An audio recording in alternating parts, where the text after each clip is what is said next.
So how's this going to work then? So this is going to go up, and then you're going to get audio? Yeah. All right, let's do it. Let me get myself centered. All right, let me just check the YouTube control panel. Yeah. Make sure things are, what's the word? Running on time? Yeah, whatever. Yeah. Make sure they're doing the stuff. Duff? Do it. Do it.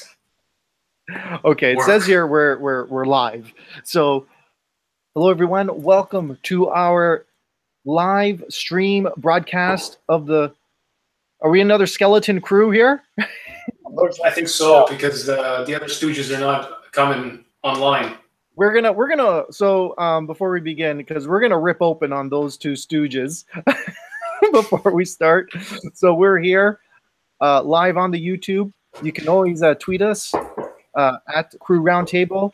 You've got our website, crewroundtable.com, and you can also find our podcast on the iTunes store, as well as other fine podcast. What do you call them? Podcast distributors. Aggregators. Distributors. Wonderful. Did I miss anything before I go on? No, I don't think so. Great. So I'm joined today by JR and Gino. JR is basking in the warm glow. Distributors. Hey? The cat photograph in the back. Yeah. He's in the warm glow of the cat, while Gino appears to be somewhere cool. And from the deep freeze of Southern Ontario, 2018. Yeah. The deep freeze is going to come back, eh? Yeah, Gino is broadcasting from his walk-in freezer. Yeah. That's right. It's the place I get the best Wi-Fi. So tonight we're going to talk about two topics. First one is the King Street Pilot Project. This is a transit initiative in downtown Toronto. And then the second topic is, what was that again? Minimum wage. It was the minimum wage hike in Ontario. Minimum wage hike. So minimum wage. A big hike, $14, and then next year, $15. Anyways, let's start off with the King Street Pilot. JR, since you live in the Toronto area, why don't you open up the King Street Pilot Project? Okay, so what the King Street Pilot Project is essentially that they are eliminating cars from King Street, and so the only vehicles on King Street are streetcars. This is because this is it's a year-long pilot. And so they've eliminated parking on King Street. And if cars turn onto King Street, they have to make an immediate right off the next block. They can't go through intersections. And they had when it started about a month at the beginning of November, I believe, or October. I believe November though. I think it was late.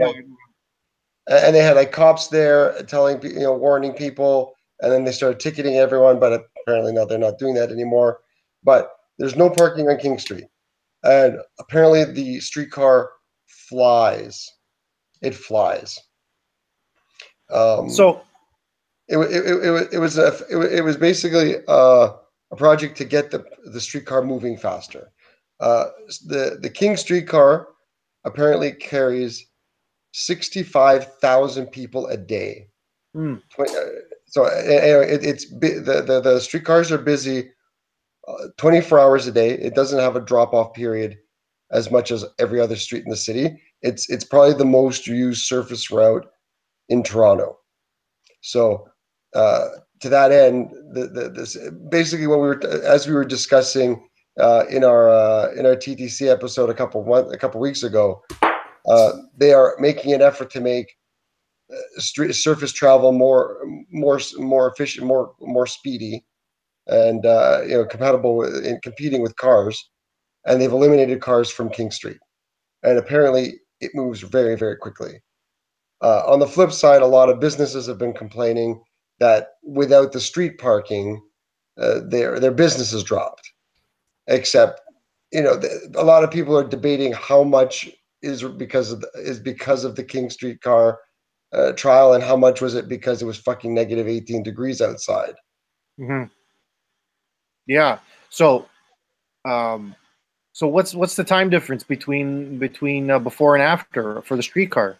How much time saved? I've not tried it out, but I've heard it's night and day. I know Wow. I know from my experience of the St. Clair streetcar, there was a night and day difference. In that case, St. Clair is a wider street, so they were able to make dedicated streetcar lanes with one car lane and parking on either side. But with King Street, I don't think King Street has the luxury of being that big. So it's completely no cars on it. So is this a pilot project or is it done? Is this it's a 1 going year forward pilot. forever and ever? It's a 1 year It's pilot. a 1 year pilot? Yeah. And what are they testing? What are they measuring? I think they're going to start. I would imagine that they're going to measure streetcar travel speed. How long it takes it to get from one stop to the other, and ridership, I guess. Because if you were avoiding King Street surface travel because it was as slow as traffic, now that's not in effect anymore.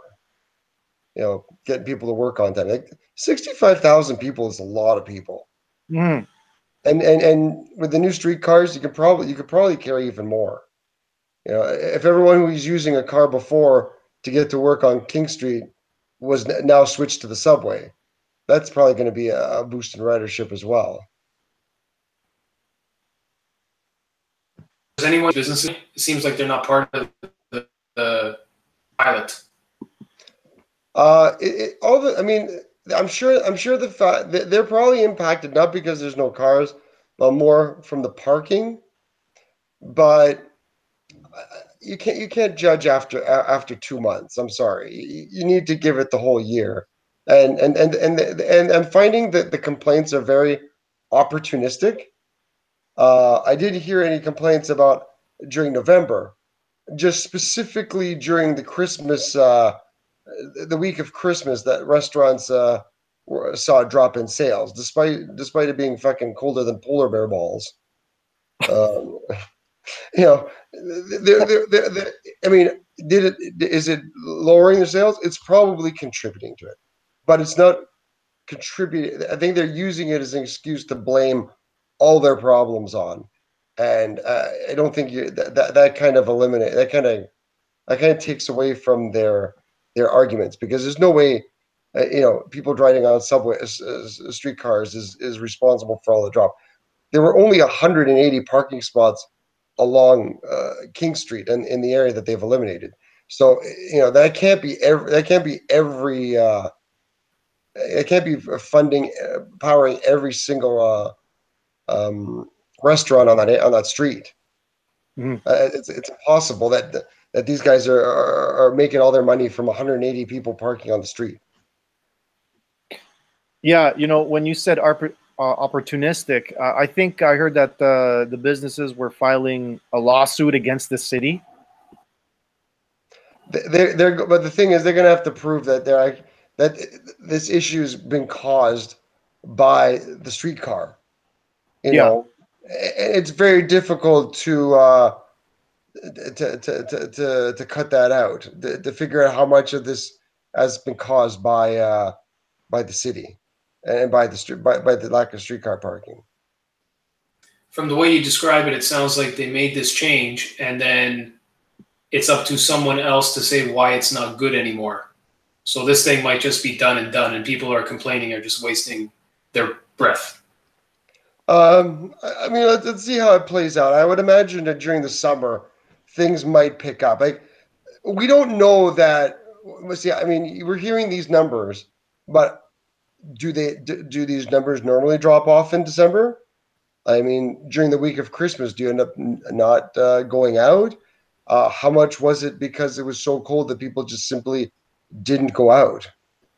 Mm-hmm. Downtown can be pretty cold, especially along those corridors. I mean, maybe people just ended up staying home, and that's what contributed to the hit. Or especially if you don't have a car with a heater that you can get into to warm up.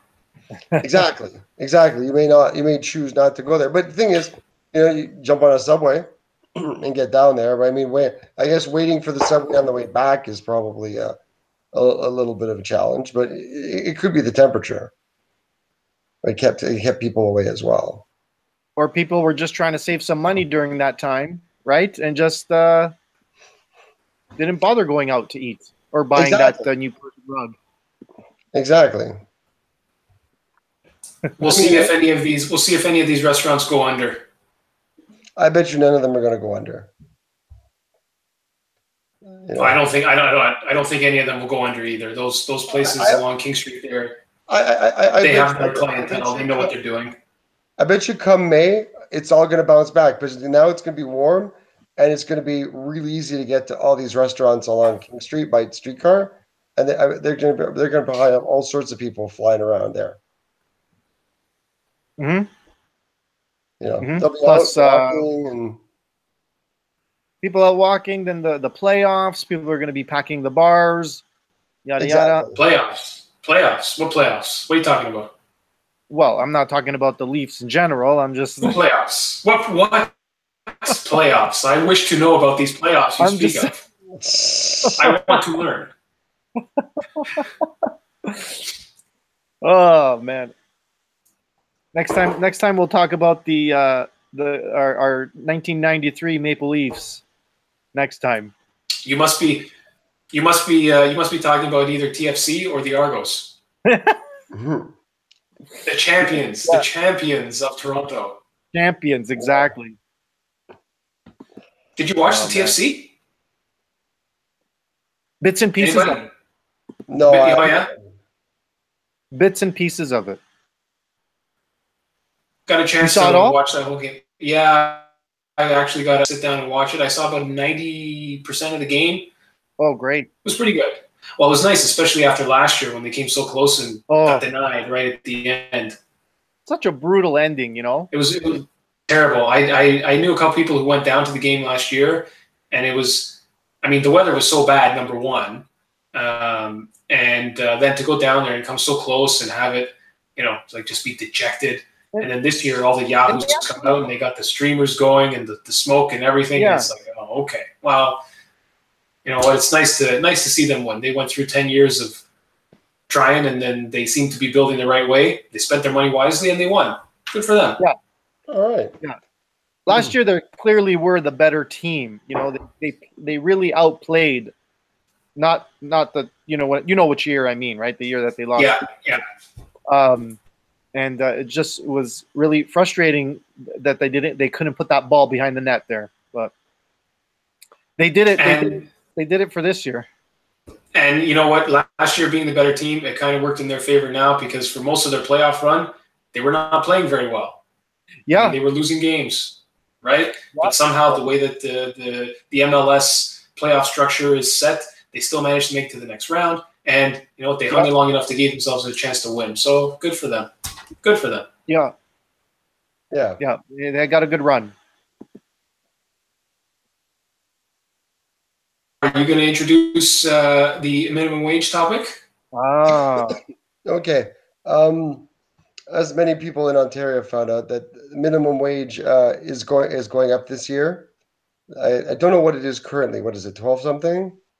Is the hike seems pretty overall? The hike seems like $3 and some odd cents an hour.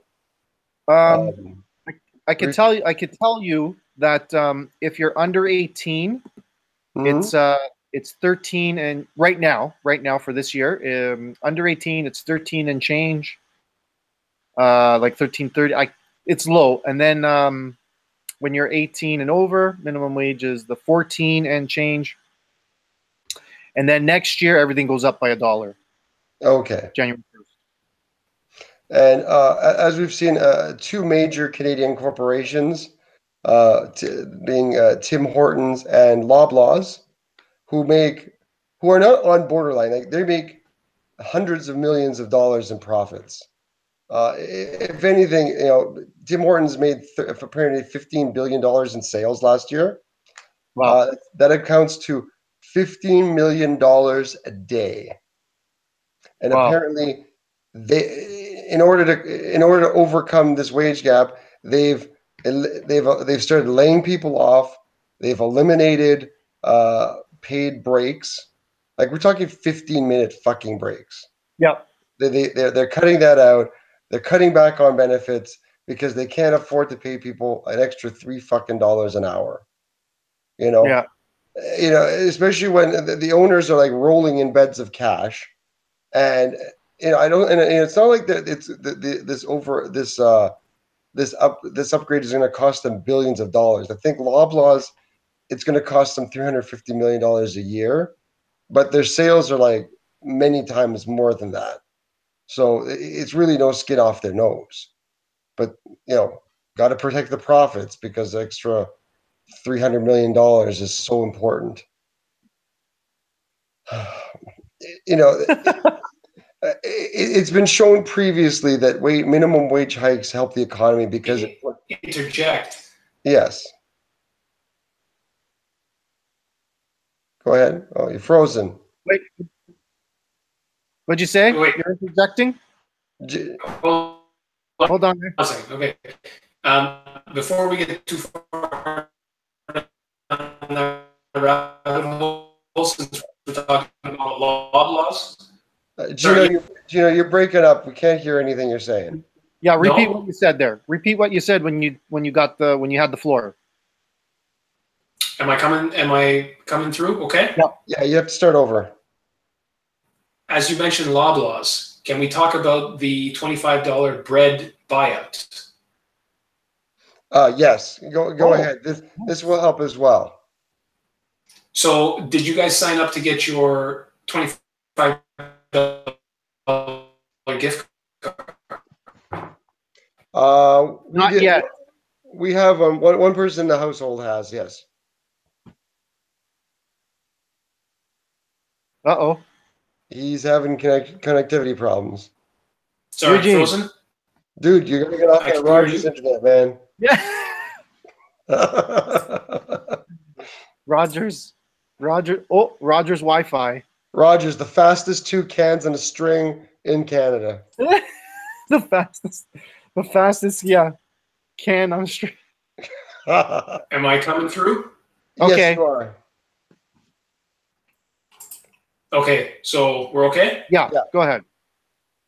Okay. Did you guys sign up to get your $25 gift card? One of us has in the house, yes. Okay. So for people who are not aware, the Weston family is giving everyone in Canada a $25 gift card if they sign up for it, because they were fixing the price of bread for years. The story is, instead of why were these people price fixing and why are none of them going to jail?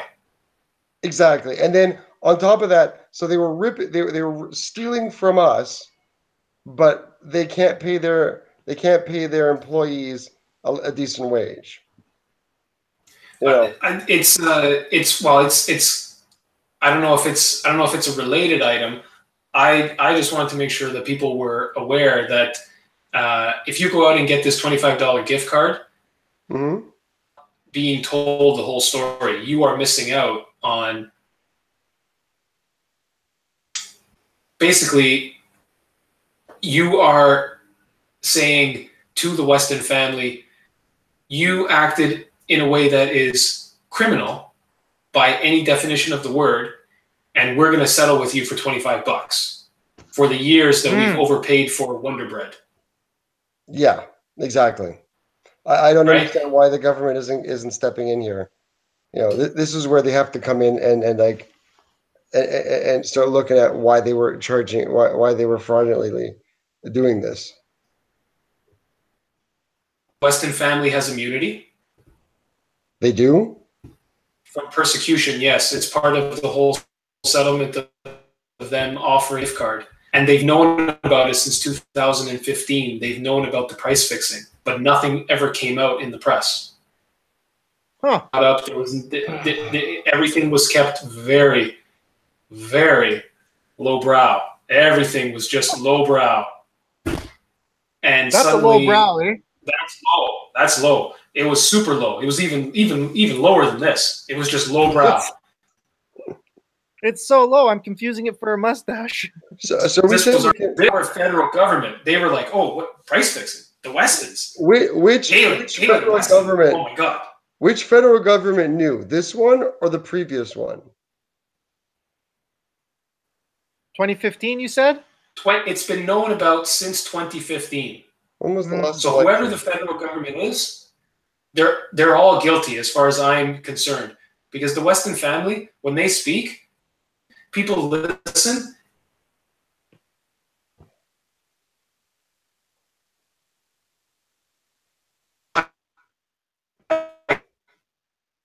Dude, you got what sounds going. No one's talking about why are we not putting these people in jail? Where's the court case to bring the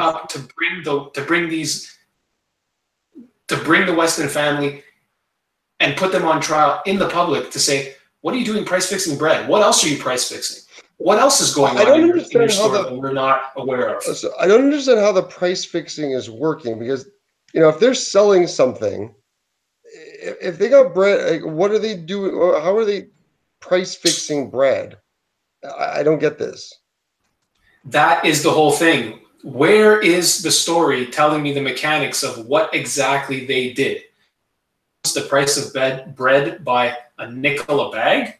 Was it $2 a bag? What was it?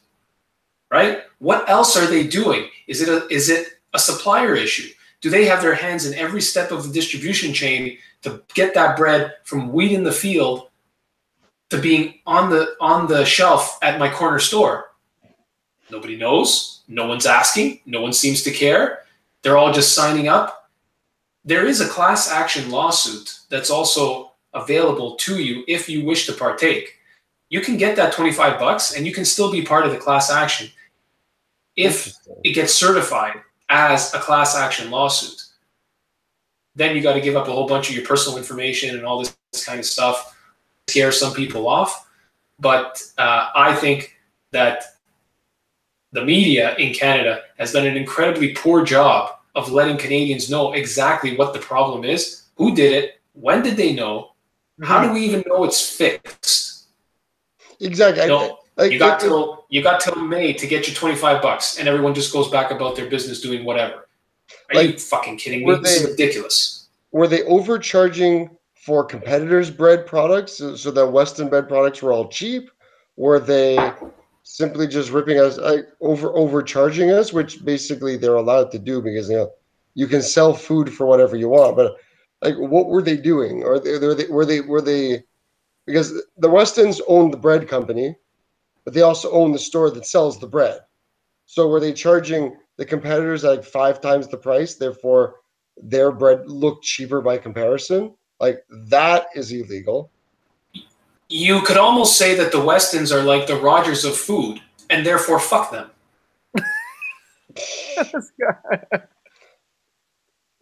Okay, to be fair, it's not illegal to be rich, but no one said it's illegal to be rich. What it is illegal to do is fix the price of bread for a decade. Yeah. And nobody is going to jail. Nobody is being called to the carpet on this. I gotta do some research on that. I'd love to know what the hell they were doing. If you can find out, you'll be the only one. Because no one else we'll do a little quick the dirty underbelly and the mechanics of what exactly they did, who did it, who knew.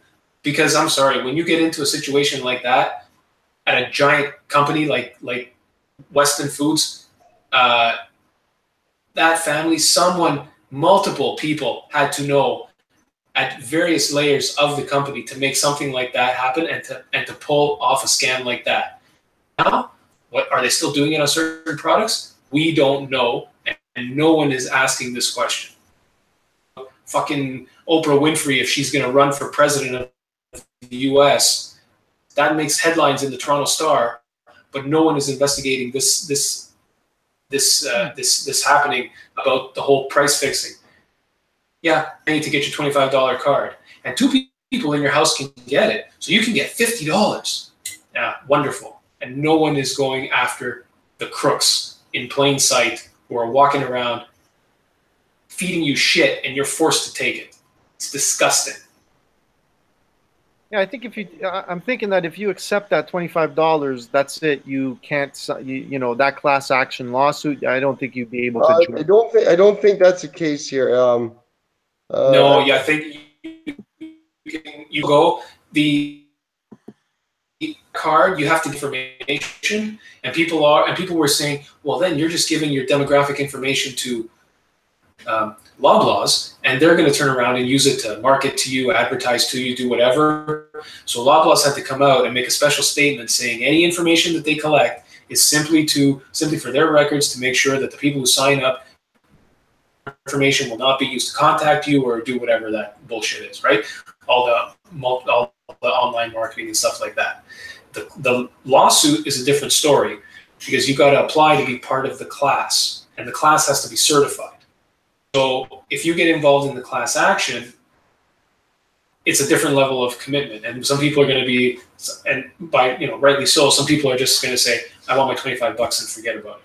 Yeah, right? Which is sad.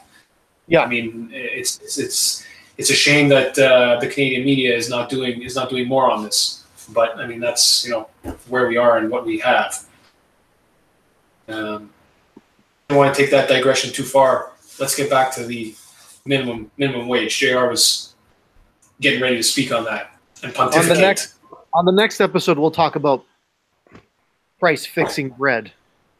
Sure, we'll do a little more research on that before. If there's anything else to report at that time, who knows? Right? Well, we can discuss what exactly was happening. I'd like to do a little more research on that because it looks like it may not just have been them. You can't. If you can find out, one company cannot unilaterally overprice bread unless they were making all the bread in the country. Or a significant. How many? I think they make. So how many national grocers do we have in Canada? I don't know.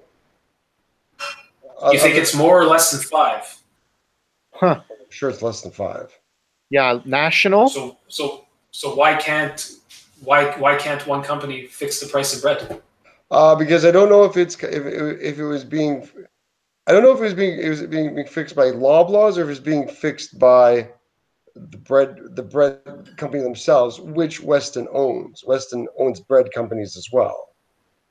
So they overprice the bread on the left side and then they sell it to you more expensively, acting as if, oh well, we bought it expensive, so we have to sell it expensive.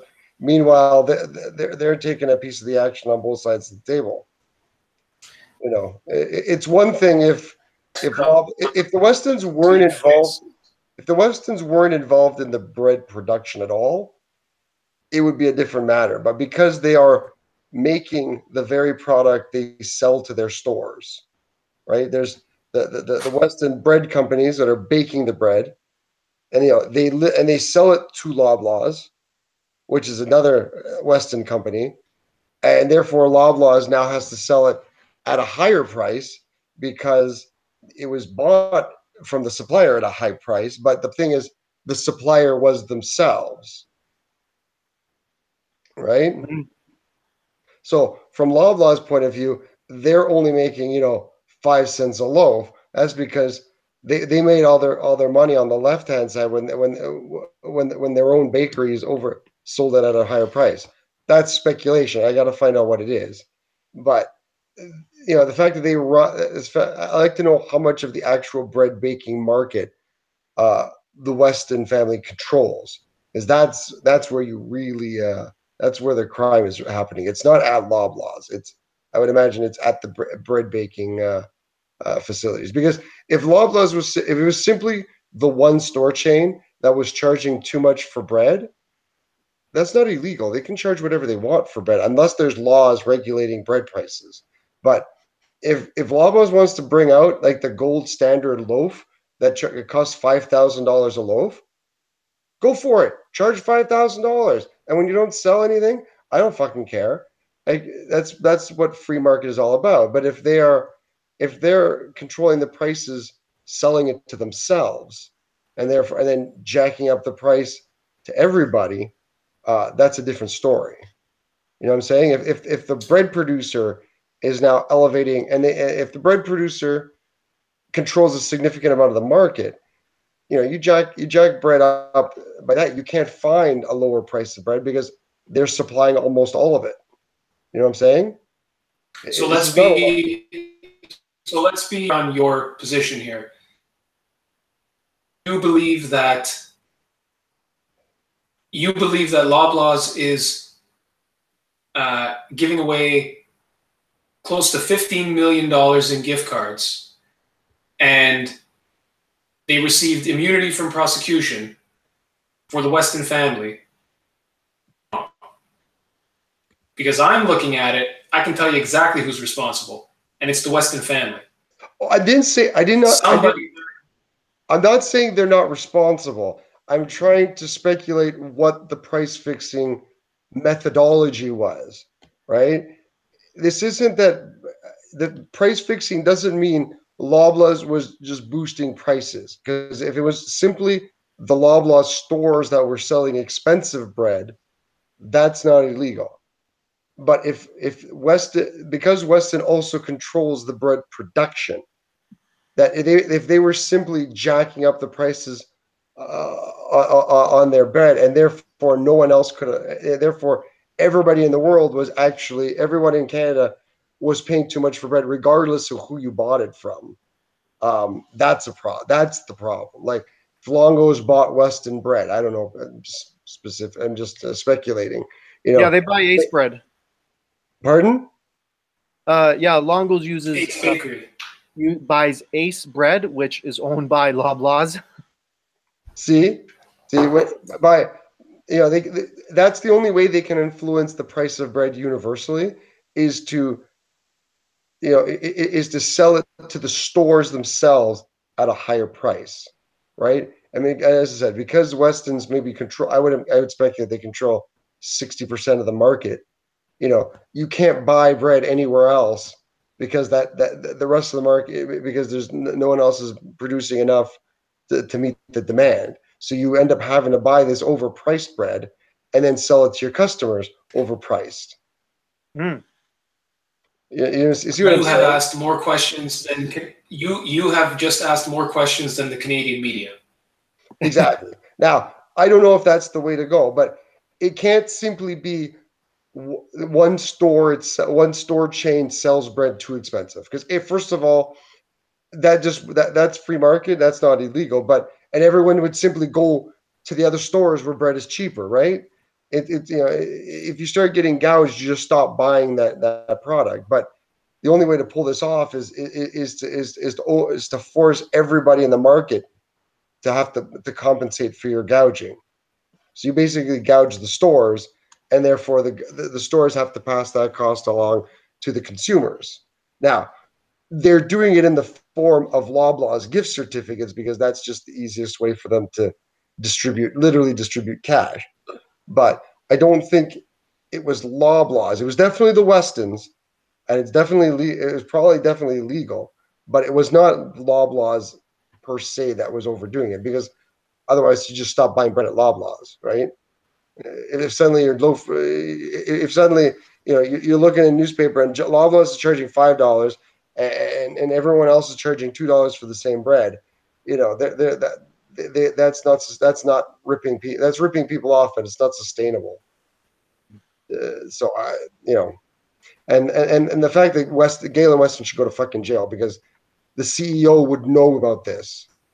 Even if he didn't, he's the CEO. He's responsible.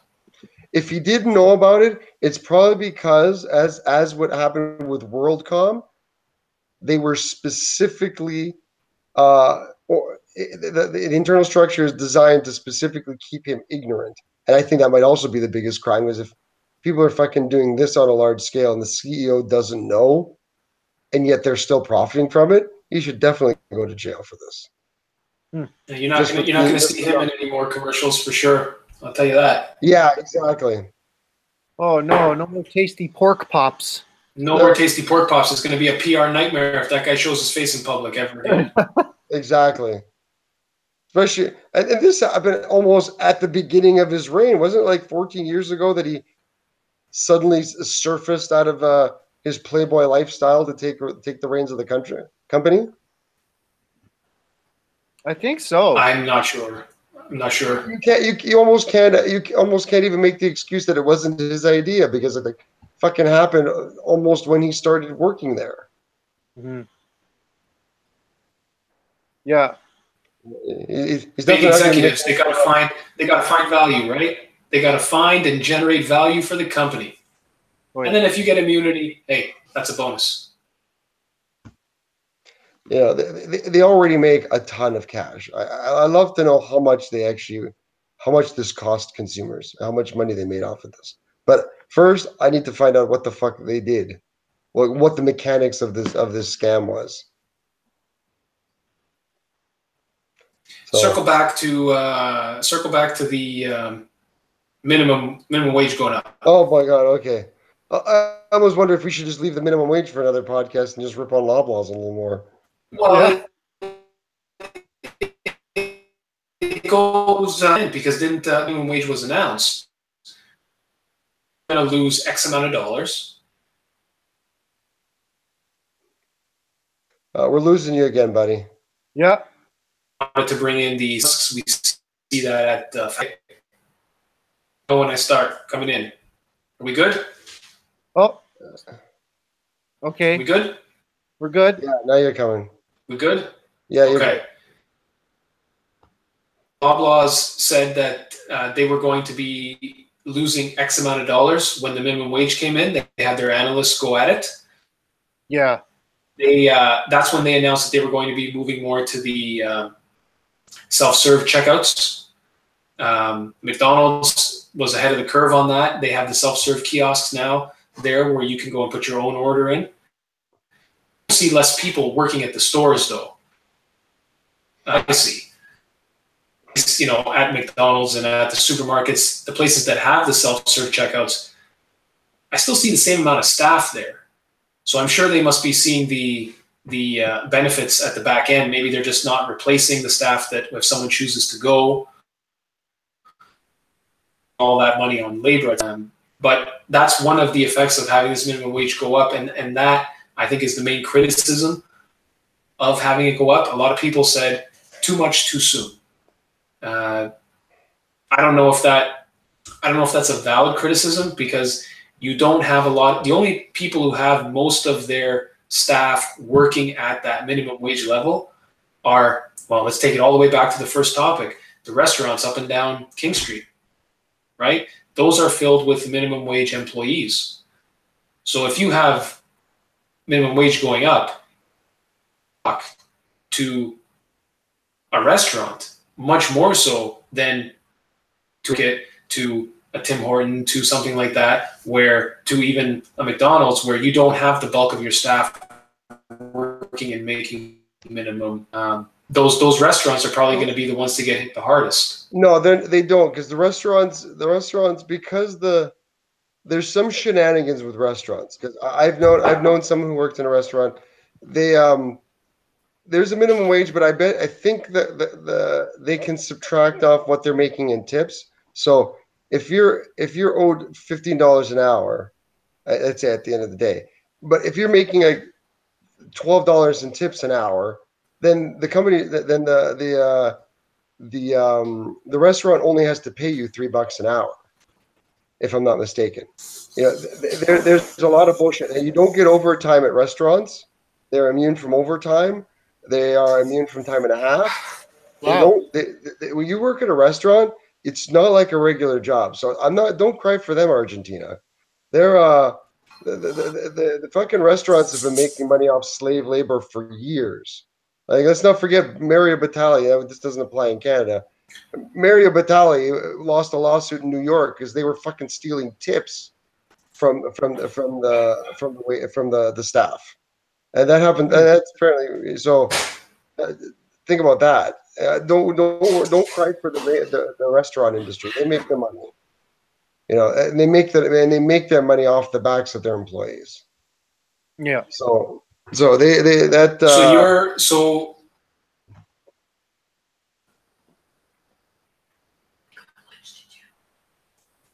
Ben.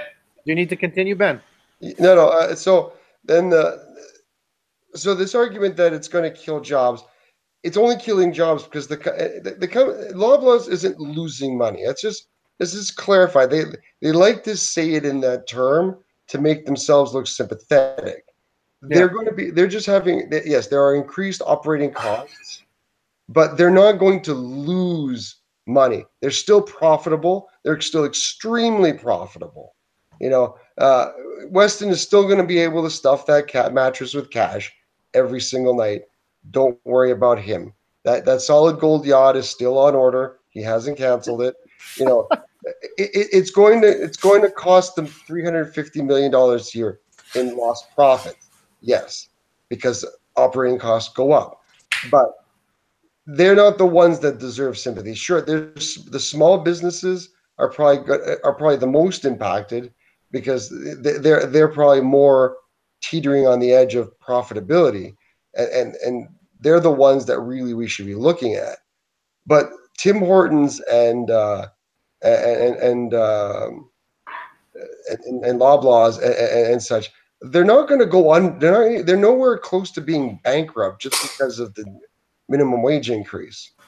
You know, this reaction that we're just going to dump people, we're going to cut benefits when they could afford this a bucket. You know, they're literally bean counting on this. You know, Yeah. I don't know if I haven't heard about anything from Home Depot making cuts. Now, to be fair, they went to this checkout automation years ago, so they just dodged the bullet because they've probably already made their they've probably been optimizing their workforce decades ago. So they're probably not going to be impacted because they're already running at the minimum number of people they need to have. But you know, these other guys or you know to make profits on the backs of your employees is not appropriate. If you're going to be paying someone, you can't then they shouldn't be getting social assistance off of this. You know, famously that was a famous thing with Walmart, where people were working 40, 50 hours a week and they were still going to food banks. But what the fuck is the point of working a whole week if you're not making ends meet? You know, uh, past minimum wage increases have not caused disaster for economies. No one's closed down. No one's shut down as a result of them. Now suddenly it's disaster and doom and gloom. No, it's just because greed is suddenly permissible. No one gives a shit about who's working for them anymore. Yeah. It's disgusting. It's really disgusting. As I said, I'd be more sympathetic if there was,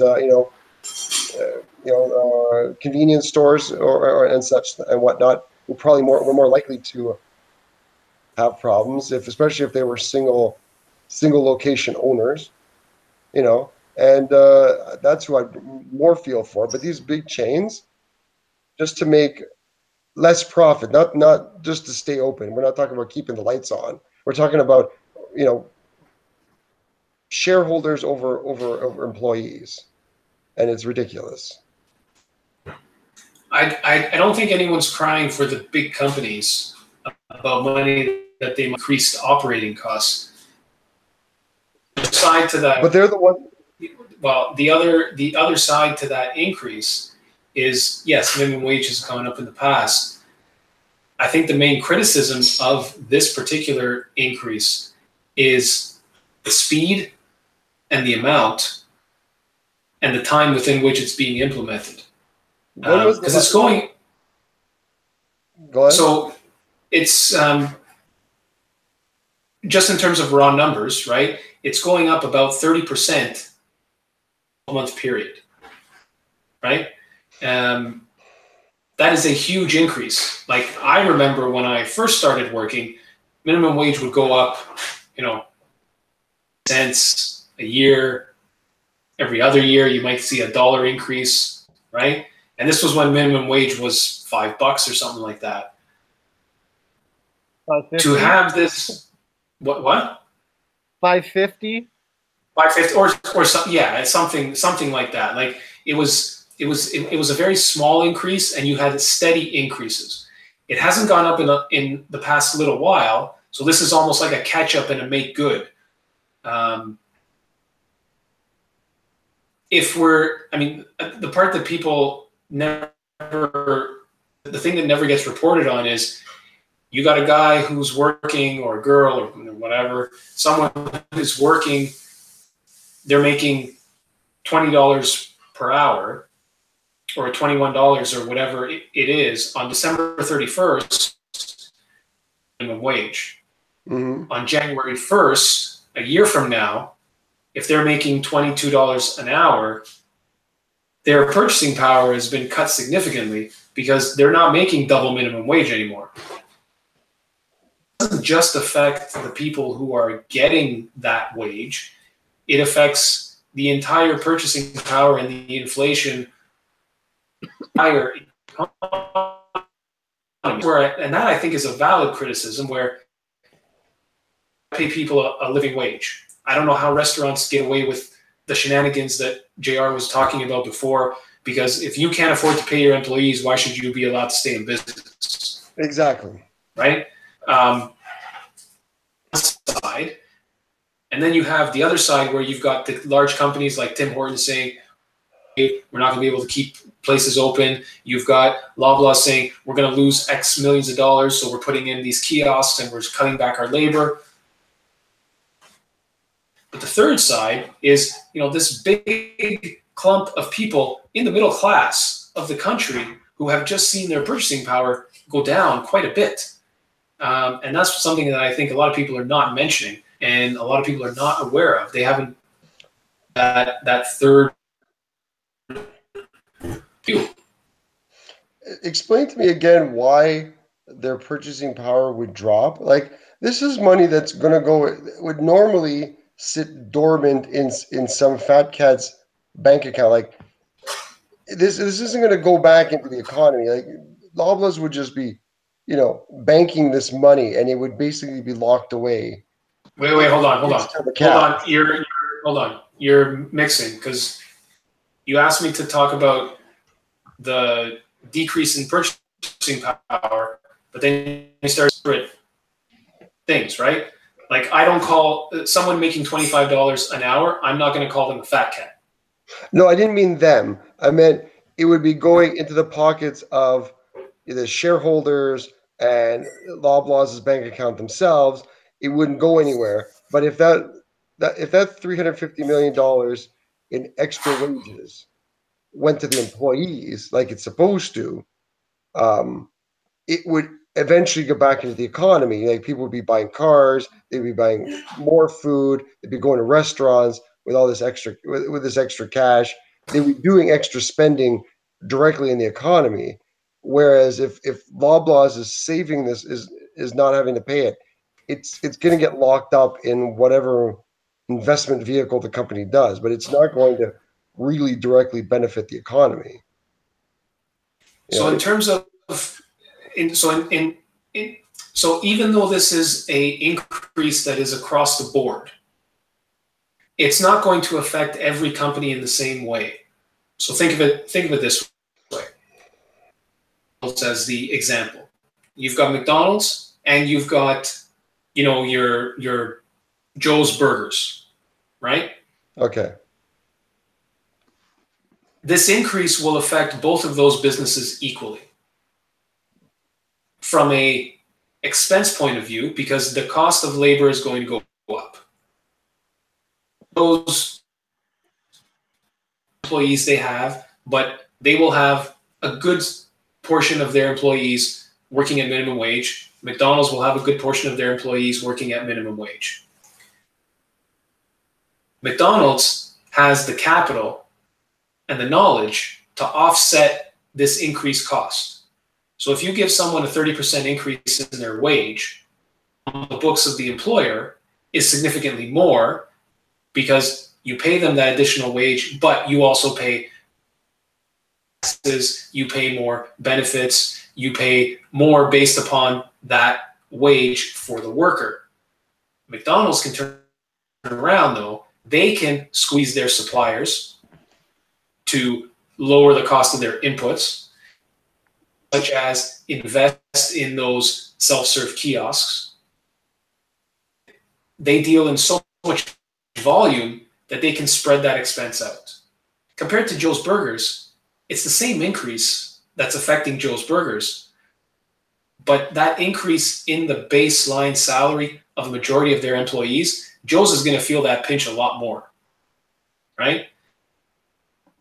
So you're kind of skewing, if anything, the complaint from these large companies is unfounded because this shift in the economy that's coming with the minimum wage going up, it actually strengthens the position of these larger companies by getting rid of some of the competition at the bottom, because some small places will go out of business because of this. Oh yeah, I didn't say it was insignificant to everybody. You're right. You're right. That's what I'm saying. The smaller companies are really going to hurt. Are the ones I feel sympathy for. And that comes back to where I think as a valid criticism of this raise in the minimum wage is the speed, the amount, and the time frame. That I think you could make a case for that. In terms of just raising the minimum wage, it's basically a catch up because they spent so many years doing nothing, right? And you have to do you just from general inflation, you have to raise this from year to year. Yeah, that's why I was asking when was the last minimum wage increase? Like, how long did they sit on their ass for? I think it's been more than 5 years. It was stuck at like $11 an hour or something like that. Oh, for Christ's sakes! Why? Yeah, that is what they should be getting shot for. Well, I mean, that's the decision that was made. It's done, right? It's up to the government today to deal with it. So, they went out and they said, we're going to do this. Okay. I think it might take a year before we see the full effects of this, because really when it goes up $1 the following year, who cares? That's people should plan for. Cost of inputs goes up. Labor is an input, right? You should be like, okay, there's a small increase that's going to happen to our labor costs. As a business, you should plan for that, right? This year right now is where followed and the true effect of this increase, this 30% increase in labor for some businesses, right? Some businesses don't have this because they don't pay anyone minimum wage. There's businesses like the restaurants that maybe might not even really be affected by this. Other businesses where it's more of a professional base, so people aren't there's no one in the building making minimum wage, so who cares, right? Exactly. Public sector unions. I think some of the public sector unions, they're actually indexed to the minimum wage. So if minimum wage goes up, they get a corresponding raise. So that I guess kind of akin to the example I was giving before, where if I was making $5 more than minimum wage before, I'm going to be making $5 more than minimum wage now, right? I don't quote me on that, but I believe some of the public sector unions have that. So they'll be fine, right? Whatever they negotiated could be whatever they negotiated. So I agree with you. I'm not shedding any tears for big corporations when it comes to this. That second and third side, that you can say at least a valid criticism of the policy as it sits. Sure, but all the crocodile tears I've been hearing about are all from the big corporations. McDonald's isn't, but because they got out ahead of this a couple of years ago. Same thing with Home Depot, as I said. But Loblaws and Tim Hortons are the big ones. The Tim Hortons being the most recent one, and they're facing even the biggest backlash against them. So, hell, I'd be very, very content not to go to Tim Hortons and show them that listen, if they're gonna spend my money on your employees, you don't have to have my money. Yeah, but isn't it the franchise owners that are making these changes, not Tim Hortons head office? The franchisees of Tim Hortons are suing head office, so I think they got enough internal conflict to deal with. Oh, okay. Because I thought it was the franchise owners. They had, they're the ones that can, Well, the thing is, I don't aware think of that lawsuit that's going on. I don't think 100% of Tim Hortons is franchise. It's probably a very high percentage, but I think the company runs some of their own stores as well. Yeah, there are some. Well, like with any franchisee, there are some corporate stores, right? But the franchisees have their own issues. When the company was sold and it was taken over by the what's it called, Yum Brands. Is that the owner? Yeah, they changed all the suppliers, and they were getting some feedback from the customers saying, things are different. They don't taste the same. A lot of business. So I believe a bunch of the franchisees wanted to sue head office. What the outcome was of that, but Tim Hortons is as a quote unquote Canadian. They got some internal strife brewing there, so it'll be interesting to see. It'll be interesting to see where that settles. Well, eventually. To further on that point about the suppliers, you notice that nobody talks about how Tim Hortons coffee is like crack anymore. They fired their coffee supplier, and McDonald's picked them up. So if you really like Tim Hortons coffee, Mickey D's has it now. Oh, McDonald's is the better coffee of the two, if you ask me. That because of that reason, because it was Tim Hortons, they got rid of their supplier, and Tim Horton picked it up. So McDonald's picked them up. So now that's why, if you've noticed that that McDonald's coffee like suddenly jumped in quality, that's why. It did. It's been a while, and it's I take that over Tim Hortons any day. Well, make sure. So you might get called to the stand when that lawsuit goes through. If anyone is out there watching from Tim Hortons, the champ is ready on your behalf. Oh no, I don't want to go to court. Anyways, you know what? Let's wrap this up. All right. I think we had a fantastic discussion tonight on the TTC pilot project and this minimum wage. There's so much more we can cover on this minimum wage discussion, but we're gonna have to wrap it up for tonight. Okay. For any, I want to thank JR for joining the live stream. I want to thank Gino for joining the live stream tonight. Low brow, baby. Low brow. Oh yes. Keeping it done. And that's how you know people are up to don't forget we managed to get in a side conversation on bread. I know. Bread fixing. JR has homework. He's going to take over for Canadian media and get to the bottom of this. He's going to go hide in the bushes of Galen. He's going to be there. Hey, what's going on with it? What's going on? I'm going to walk in with like a clipboard, pretend I'm a UPS delivery guy. Hi, I'm here to pick up some bread with a quick mustache.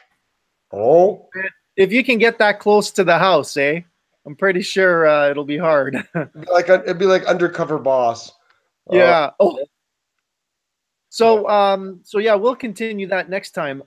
So for anyone that's picking up this recast later on after tonight, don't forget we have our Twitter at Crew Roundtable, and if you have a topic, show suggestion, use the hashtag #AskTheCrew. Visit our website crewroundtable.com, and you can subscribe to our podcast feed on iTunes, Google Play, Stitcher Radio, and other fine podcast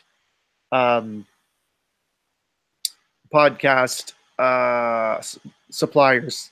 Yeah, and if anyone out there is used for that. And if anyone out there is a ninja with Google Hangouts, you can get in touch with me and help me get the bar, because I can't figure for the life of me how to get that thing in our chat room. You know what? You're gonna have to resort to like a sheet of paper taped up to the to your. It's gonna happen here. It's gonna happen here. Like it's a bar. Yes. Hello. Thank you for having me today. Clipboard. Yeah. Exactly. I'm here. All right, guys. So let's sign off, and we'll chat later, and hopefully soon we'll get the in studio recordings back up. Oh, that'd be great. Yeah. Yeah. And because hopefully the other Stooges will be here next time. Oh yeah. We didn't rip into them. We forgot. Next week. Sure. Okay, guys. All right. Talk to you later. Have a great night. Bye. Ciao.